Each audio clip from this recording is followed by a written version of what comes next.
Hello everyone. तो आज की क्लास में हम BSc maths honours semester third का एक इम्पॉर्टेंट क्वेश्चन डिस्कस करेंगे। इसके पहले वाले इम्पॉर्टेंट क्वेश्चंस देखने के लिए आप डिस्क्रिप्शन बॉक्स चेक कर सकते हैं, वहाँ पर लिंक है। और फिलहाल हालांकि अगर आप सेमेस्टर वन या टू में भी बिलोंग करते हो और अगर आपने ये वीडियो क्लिक किया है या फिर आप किसी सेमेस्टर वन और टू वाले बच्चों को, फ्रेंड्स को जानते हो, तो आप ज़रूर बताएं। मैं वही सिलेक्टेड क्वेश्चंस देती हूँ जो कि एग्जामिनेशन में पक्का है, 90% है कि वो पक्का क्वेश्चन आएगा। ठीक है, तो आप सिलेक्टिव क्वेश्चन का प्रैक्टिस यहाँ से कर सकते हैं। पूरा सिलेबस कुछ दिनों में मैं स्टार्ट करने वाली हूँ, जल्द ही स्टार्ट कर दूंगी। ठीक है, देखिए आज का एक इम्पॉर्टेंट क्वेश्चन बोल लीजिए या थ्योरम बोल लीजिए। क्या है?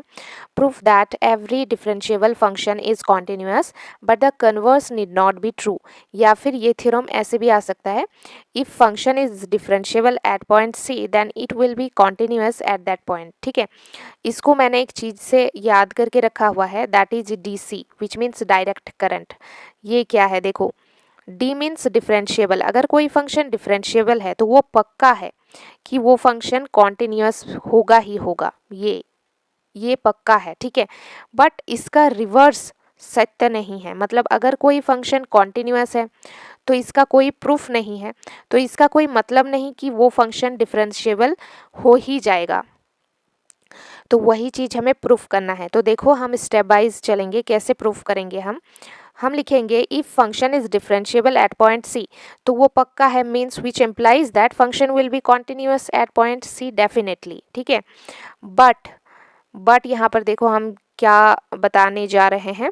But if function is continuous at point C it doesn't imply that function differentiable हो एट पॉइंट सी पे। ठीक है, अब इसको प्रूफ करने के लिए हमें एग्जाम्पल तो देना ही पड़ेगा। तो हमने लिखा है, देखो एग्जाम्पल के तौर पर f of x is equal to mod x. Let us check continuity and differentiability at point what? C. ठीक है, तो चलो सबसे पहले हम क्या करते हैं, कॉन्टिन्यूटी के लिए चेक कर लेते हैं।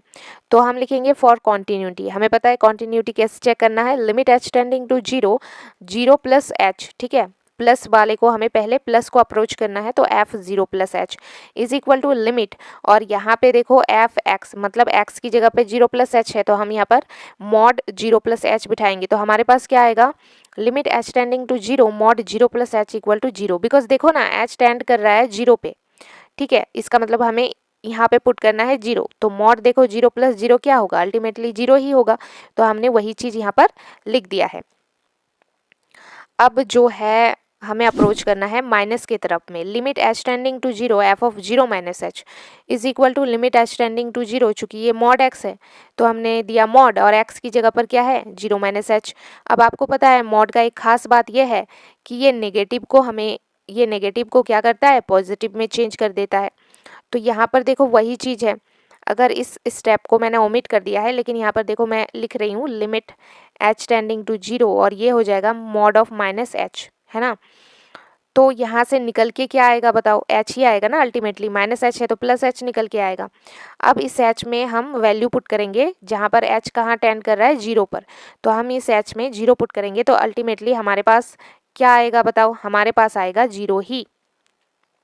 इसका मतलब हम क्या लिखेंगे, therefore limit h tending to zero F of zero plus h बराबर हो गया limit h tending to zero zero minus h, और function at the function zero is equal to basically zero.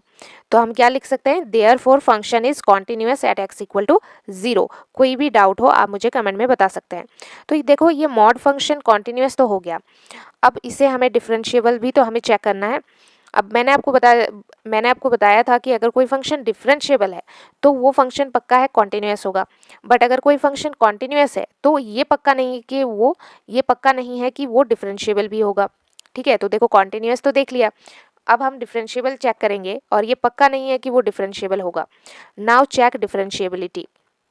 Limit h tending to zero F of zero plus H minus F of zero divide h is equal to, यहाँ पर हम क्या लिखेंगे, mod zero plus H, because function ultimately mod x था।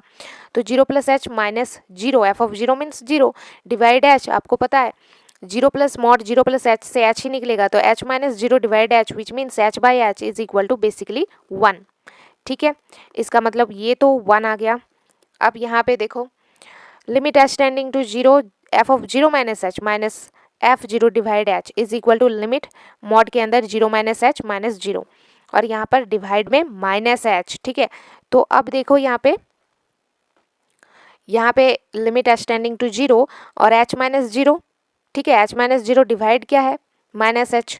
अब यहाँ पे limit H tending to 0 H by H which means H को जैसे ही कट करेंगे हम, क्या आएगा बताओ, H को जैसे ही कट करेंगे हम यहाँ पर आएगा, यहाँ पे दिख नहीं रहा है क्या, -1 देखो, ठीक है, -1 आएगा।